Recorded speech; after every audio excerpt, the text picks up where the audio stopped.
tampoco puede desarrollarse plenamente.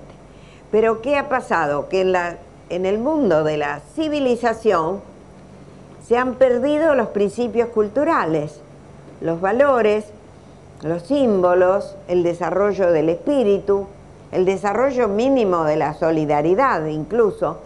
Entonces estamos ante modelos de civilización que no son modelos de cultura, que es como decía al comienzo, ¿no? Modelos de la civilización cibernética que no son modelos de cultura, porque se han ido vaciando de lo que es la finalidad última del hombre sobre la tierra, ese hombre que tiene que encontrarse a sí mismo para construir una persona, construir una pareja, construir una familia y construir una comunidad.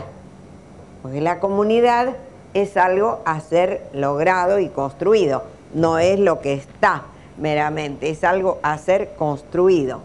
Entonces, sin esos dos elementos básicos de desarrollo del hombre, que serían el trabajo y el ocio entendido espiritualmente, no podríamos tener un hombre pleno. Y sin un hombre pleno tampoco vamos a aspirar a la construcción de una comunidad. Porque es, en este sentido, aunque sé que no todos ustedes son peronistas o están en el peronismo, pero sin duda, por afinidad con este grupo, habrán de respetar lo que ha desarrollado Juan Domingo Perón, ¿no es cierto?, para nuestra cultura, porque los movimientos políticos también son expresiones de la cultura. Y en este sentido, yo creo que nunca quiso formar Perón un movimiento gregario. ¿Qué significa un movimiento gregario? Así como me niego a considerar un hombre pleno a ese individuo que es una unidad del consumo de la sociedad capitalista moderna, ese hombre vaciado de ideales, de sentimientos, ese hombre que ya está solamente para cumplir determinadas funciones, ser un receptor de lo que el cuadrado mágico de la televisión le provee, en sustitución del verdadero ocio creador, le da elementos burdos, elementos que no son liberadores, que no son formadores de la persona humana. Entonces, tenemos la sociedad dividida entre un pueblo trabajador, disgregado y a veces en extremo pauperizado, y cuando se llega de pobre a miserable ya no hay posibilidades culturales, algunas porque se ha violado la dignidad, por un lado eso, y por otro esas clases medias satisfechas que tampoco tienen un horizonte cultural válido, porque, como dije, o son sujetos del consumismo o son receptáculos de esas políticas comunicacionales perversas. Y han perdido también, han olvidado los principios de la cultura. Por eso yo, con toda humildad, frente a ustedes que estudian la producción, el trabajo, la economía, con toda humildad les he traído algunos conceptos, algunas ideas sobre la cultura.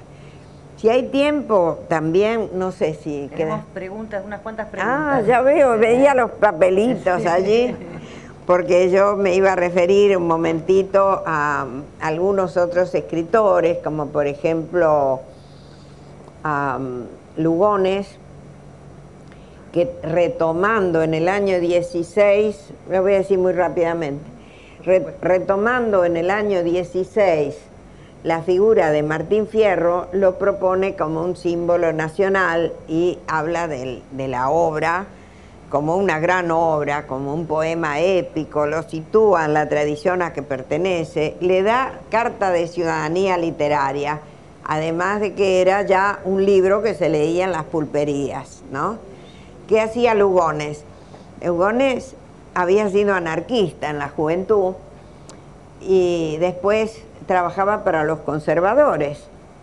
Fue enemigo del radicalismo y enemigo de las corrientes inmigratorias que venían al país, de sufragio universal, etcétera, etcétera, ¿no?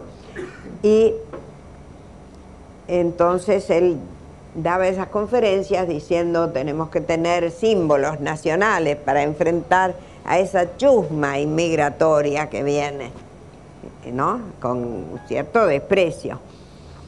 Y bueno, entonces dice, este símbolo nacional es Martín Fierro. ¿Por qué? Porque es el héroe de la libertad, no era el héroe del trabajo, no, porque piensen que históricamente como gaucho era un poco marginal, ese criollo había quedado desamparado, andaba conchavándose en las estancias, era errabundo, no tenía hogar, no tenía trabajo fijo, en fin, y lo mandaban como carne de frontera a la leva, ¿no? Y entonces él dice, bueno, este va a ser el símbolo que vamos a ofrecer a los argentinos. Y hasta cierto punto, este héroe de la libertad caló profundamente en el alma argentina. Todos lo sentimos nuestro, pero no por eso hay que confundir el nivel histórico. Por eso después hay obras que hablan del paisano. Ahí no se trataba del paisano agricultor y mucho menos del hombre industrial, que ese no era ni considerado. En esa obra, bueno, hay que considerarla como un símbolo. Frente a eso había traído algunas citas del filósofo Carlos Astrada, que sí se podría decir que es el filósofo que habla del trabajo, y que tuvo una formación marxista en la juventud, después apoyó al peronismo, es decir, hizo un viaje a Alemania y se puso en contacto con la corriente de la fenomenología de Husserl y de Heidegger, a quien se lo acusa de nazi, por otra parte. Bueno, era un tanto extremista Astrada y hace el elogio del hombre del trabajo con toques nietzscheanos, como el hombre de la voluntad de poder.